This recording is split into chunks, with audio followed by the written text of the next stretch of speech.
Hello everybody and welcome back to my channel. Today I want to do a video on Javier and more specifically his entire family and maybe even season 3 as a whole. This video was meant to come out yesterday, but I waited until today. No reason, I just got a bit lazy. I wrote down points I want to go over so I'm not stumbling around like an idiot like I do in most of my videos. So let's get into point number 1. Alright, now I don't think this is the end of Javier and his family. I do think there are chances to see him pop up again in some form or fashion. Number 1, season 4 isn't the end. Now, Telltale Games have already confirmed that the final season is the end of Clementine and AJ's story, but not as the end of The Walking Dead as a whole. Which means that maybe a couple years down the line, we could get another story focused around Javier. And maybe his story tying into Clementine once again. Something like that could definitely happen, and I think it's good that maybe Javier isn't a part of season 4, because then we have this new game that could incorporate more characters, because chances are, you know, there's a lot of unknown characters in the Walking Dead game. You know, there's Lily, there's Krista, there's Mike, there's Arvo. You know, Telltale have made it pretty clear that we're at least getting one returning character in the 4th season, and they confirmed it's not any of the Garcia family, so it's more than likely a season 1 or season 2 character, which is exciting. However, I don't think they're going to show every character, so by the end of season 4 there is probably going to still be some questions unanswered when it comes to other characters. So, and that brings me into point 2, but I will get to point 2 in a minute. So season 4, obviously, again, you know, it isn't the final season, so maybe if we ever see Javier again, this could not only explain what happens to him after the events of season 4 and A New Frontier, but it could also maybe even bring in some of the other characters that maybe didn't have a wrapped up storyline. Maybe the 400 Days characters could show up and we could also get confirmation on them. Something like that is possible. You know, stuff like this is always possible in the world of The Walking Dead. I know location and something is very, like, it's a big part of why people don't think stuff like this will happen, but at this point in time I think location means diddly dick. It means fuck all in the Walking Dead world. In the TV show we had Morales, who last we saw was heading towards Alabama, who last we saw was in Georgia, you know, heading towards Alabama, and then shows up in Virginia. We had Elodie from the comic book, she was in Georgia, ends up in Ohio. You know, I think location isn't, you know, this isn't too far out there. So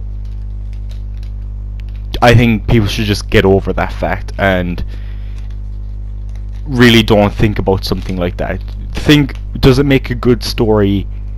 That's more important than, well, does it make sense that they will show up here? Because Elodie showing up in Ohio doesn't really make the most sense, you could say. Like, realistically, something like that would probably not happen, but fans accepted it because it was a good story, and what we got from it was really damn entertaining. So, you know, that's good. So anyway, number 2, expanded character fates. Now what I mean by this is, at the end of season 1 and 3 we got the character fates, that's what I'll call it now, where basically it would tell you what happened to each character that you came across. Characters that you could, you know, have different views on you. I mean, like, they didn't put characters like Glenn and Chuck on it, because there's really nothing you can do in game that will make their opinions change when it comes to you. Like, you know, in some playthroughs Chuck's gonna hate you, in some playthroughs Chuck's gonna think you're a god or something like that. You know, like, Chuck's opinions on you are the same in like all playthroughs. But characters like Lily, you know, like, in some playthroughs Lily could fucking hate you, in some playthroughs Lily could be backing you up every step of the way. In my playthrough she backed me up every step of the way. I think it would be cool to get something like that for season 4 that maybe explains what happens to all characters. So like, chances are characters like either that family, as Jane calls them, that asshole family that made off with half of our shit. If you don't know who I'm on about, in the ending where you go with Jane back to House, there's this family that you have the option to let in or basically tell them to fuck off. And in season 3 it's revealed that the family stole from you if you let them in, or if you didn't let them in they broke in and stole from you. So either way they steal from you. You know, we don't have any idea what happened to that family, and in some playthroughs of the game that family is never encountered. So chances are we're never going to get confirmation on that family unless they do something like this, which is maybe it could say this family not long after stealing ran into a group that absolutely fucking slaughtered them. You know, we could have, because, you know, like, the world of The Walking Dead's a dangerous fucking place. You know, you could rob someone and, you know, they could turn around, butt fuck you and cut off your hand. Shit like that could happen. You know, it has happened. You know, so, well, it's probably happened anyway. We don't know everything that's going on in the world, but, you know, it's a possibility. So something like that could maybe fill in characters like Andre and Chet, who, you know, are probably never going to get brought back. This is a way for the game to say what happened to them. Like, maybe you never ran into Andre because you decided that in season 1, episode 1, you wanted to leave Clementine's house when it was still daytime, and you ran into Sean, but you never ran into Andre the cop. So maybe you don't know who that character is, and maybe the character fates could say, you know, this character searched around the neighborhood looking for people to help, eventually got overwhelmed by the walkers and was torn apart. Some characters it shouldn't focus on, like, let's say we don't see Molly in season 4, maybe then don't have that be brought up, just have it be like Molly continued to stay in Savannah after everyone left, and maybe we could get a standalone episode, or even have her show up later on in some other game or other bit of the franchise, and that continues on her story and maybe even finishes her story off. I think stuff like that is pretty cool. Next up is Joan and Clint in episode 5. Joan and Clint were they're a big question mark for season 3. Basically, originally what was going to happen in the game was, if Clint died in episode 4, so if you took the deal and said you were going to leave, you know, David kills Clint. In episode 5, Joan is missing throughout the whole episode. You don't know what the fuck happened to her, and she's a big question mark for that. At the end of season 5, they would have found her, and you would have had the option to execute her, send her off. You're basically saying, fuck off, you're not welcome here, go away, and never return, or, you know, we'll kill you. You know, seeing how the season 3 characters as a whole, like, not just the Garcias, but probably all season 3 characters are probably not going to appear in season 4, maybe it would have been good if they kept that choice in. As for Clint, if Joan died in episode 4 like she did in my playthrough, I shot the bitch in the eye because I fucking hated her, as did most people. She was a good villain though, but, You know, we would have had Clint would have showed up in episode 5 and basically would have tried to convince Javier to keep all the supplies that were stolen from places like the Kingdom and other places like that. And if Clint wasn't alive, Eleanor would have convinced you to get rid of the supplies, which Eleanor, I'm not listening to at all, because fuck you after what you did in season 3. So yeah, I think that would have been cool if they kept that in, because then it at least would have given closure on those two characters, but unfortunately they did take that out of the game. Now, the fourth point I want to bring up, and there's only 6 points I have on here, so the video is coming to an end pretty soon, we're halfway through. Number 4 is hope. Now, a big question people have had, seeing how the Garcias are not returning in season 4, was what was the point of A New Frontier? Was it just a filler season? And I'm going to say right now, no. Season 3 had its point, because at the start of season 3, Clementine was probably at her lowest, you know. She thinks at this point AJ is dead, everyone she's ever come into contact with has died. You know, so she doesn't think anyone can live. That maybe to her, she's cursed to wander the world and everyone she cares about is going to die. So, yeah. But as we know, that's not true. But season 3 was great in the regard as it showed her hope. AJ was confirmed alive. Well, last time David and Paul Lingard knew AJ, you know, he was still alive and well, and he actually got better. So it gave Clementine hope that AJ was still alive. But seeing that Javier, no matter what, you know, Javier can't die in season 3. He's non-determinant, he is alive no matter how you play the game. And at least one family member is going to be alive besides him. You know, either by the end of the game you're either going to be Javier and Kate, Javier, Kate and Gabe, Javier and Gabe, and in some playthroughs Javier, Gabe and David, but David isn't around, you know, he basically is just distancing himself from everyone. So really, in most playthroughs, Javier is going to have a decent amount of his family still alive, which gives Clementine hope that a family can stick it out through the apocalypse.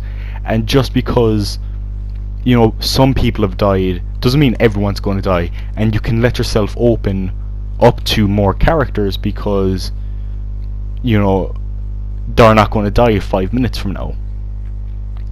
So that's what I wanted to bring up there.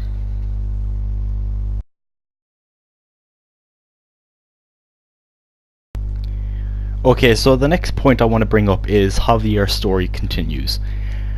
I made this point in the last video I made, that what if A New Frontier is in season 3? What if the final season is season 3, not season 4 as everyone's calling it, and A New Frontier was more of a spin-off, and then we get A New Frontier season 2. I thought something like that they could do, which continues Javier's story and continues on with those characters and continues on with those choices, and could even eventually tie into the original seasons, and we could basically get a, you know, expanded universe on the Telltale games, which we already have because the Telltale games are a part of a bigger universe. Which brings me into the sixth and final point, shared universe. The Walking Dead universe is a huge, huge universe where every character, every walker, every fucking item has a story. And that's something I think is really awesome about The Walking Dead. You know, that's why we get stuff like Red Machete, which focuses on Rick's Red Machete. You know, that has a story. Everything has a story. So recently it has been flat out confirmed that the upcoming Overkill's The Walking Dead game is canon to the comic book, which means the comic book the Telltale games, the Governor Lily novels, and the Overkill game, and like Here's Negan and the one-off specials and the Walking Dead the Alien, they're all in the same universe, the comic universe. And the TV universe, you know, consists of the main TV show, Fear the Walking Dead, Survival Instinct, and like the Shane motion comic they did, and the webisodes. And the Shane motion comic, if you're interested in finding out about that, I think it's called Dead Reckoning. And that's basically like what was happening with Shane and his like first encounters with the walkers. It's actually a pretty good story. Play it if you get the chance, or you know, watch someone on YouTube play through it. It's about 20 minutes long, and it's really great. If you liked Shane as a character, it's great to watch it for that. But yeah, so what if Telltale and Starbreeze and Overkill can work out a deal to put maybe Javier as a DLC in Overkill's game? Shit like that could happen. Excuse me. You know, Robert Kirkman oversees this whole franchise. Call him like the Kevin Feige of the Walking Dead universe. You know, he's the creator of this universe. Him and, you know, this started off as a comic book that he wrote and Tony Moore drew, and then later on Charlie Adler drew, and is still drawing to this day. But you know, since then we've gotten so many spin-offs, adaptations, and merchandise that I know a lot of people like to say The Walking Dead is a dead franchise. It's not at all. You can't just count the TV show as the entire franchise. Yeah, that probably gets the biggest fan base, but the comic book is doing better than it's ever have. And yeah, and season 4 of the Telltale game is highly anticipated. I know people are having their doubts on Overkill's game after seeing gameplay.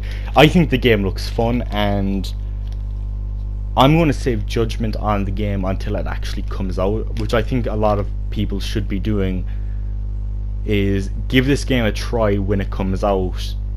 Hell, even wait for it to go on sale and try it out. Point is, don't talk about this game like it's like the worst game of all time, because the game isn't even fucking out yet. I'm sure this isn't the first game in existence that looked like it was going to be bad but turned out to be good. I think there have been games like that in the past, and if there have been any games like that, comment them below so, you know, people can see for themselves. So yeah, the shared universe I think is pretty cool about The Walking Dead. That's something I really love about The Walking Dead, is that there's plenty of spin-offs, there's plenty of branches you can continue off of, and it always makes The Walking Dead universe feel that much more alive. And for a world filled with zombies, that's pretty funny that it has such a living and breathing world. So yeah,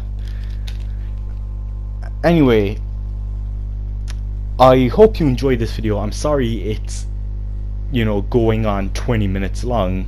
I am really fucking sorry for that, but yeah, I really hope you enjoyed this video. Please share it around to other Walking Dead fans.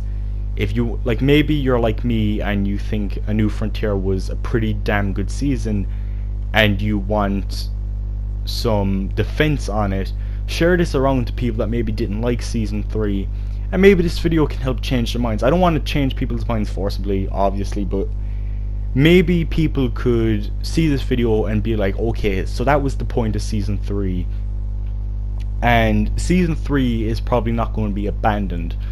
As I said, you know, Javier could appear in some form or fashion later down the road. I think there might even already be a plan with this character. Hell, they might even do a DLC for season 4 like they did for season 1. Remember 400 days? They could do something like that with Javier. So anyway, I hope you enjoyed the video. If you want more Walking Dead content, I have a bunch of Walking Dead videos on the channel.